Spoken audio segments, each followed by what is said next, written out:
Всем привет, с вами Вера. Давайте посмотрим сегодня такое видео.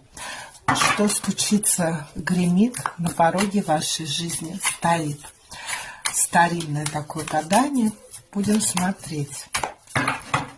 Так, ну вот, рыцарь воды, то есть кубков, это точно есть мужчина у вас. Общий фон все-таки идет этого расклада больше эмоциональный. Так, что стучится, что гремит, что на пороге стоит, и совет вам. Что стучится в вашу жизнь? Благоденствие, но это удовольствие, любовь к себе, саморазвитие.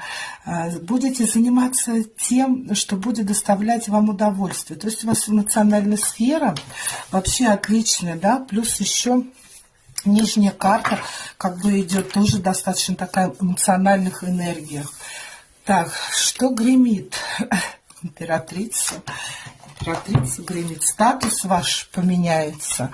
Возможно, да? Смена статуса. Ага. Нет. Угу. У вас откроется самообман, либо обман произойдет. Вы ожидали одно, а получите совсем другое.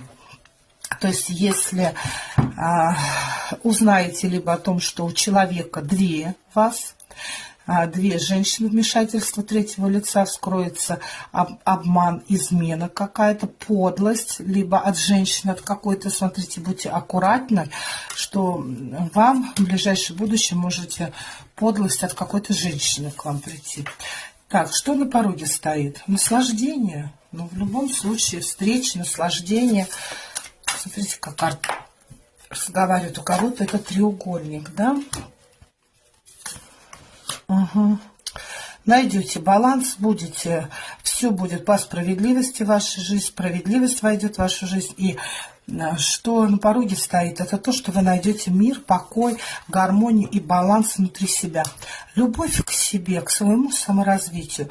То есть вот это вот все происходящее, даже подлость какой-то женщины в вашу сторону, как таково ваш мир особо не поменяет, особо не потревожит. И совет вам: будьте аккуратны, вокруг вас есть угрозы, вот действительно, да, и люди, которых вы не замечаете. Эти угрозы скрытые от вас. Так что вот предупрежден, вооружен. Имеет смысл чему-то полезному обучиться, овладеть новыми навыками. Вот такой получился, девочки, расклад. Всем хорошего дня, всем пока.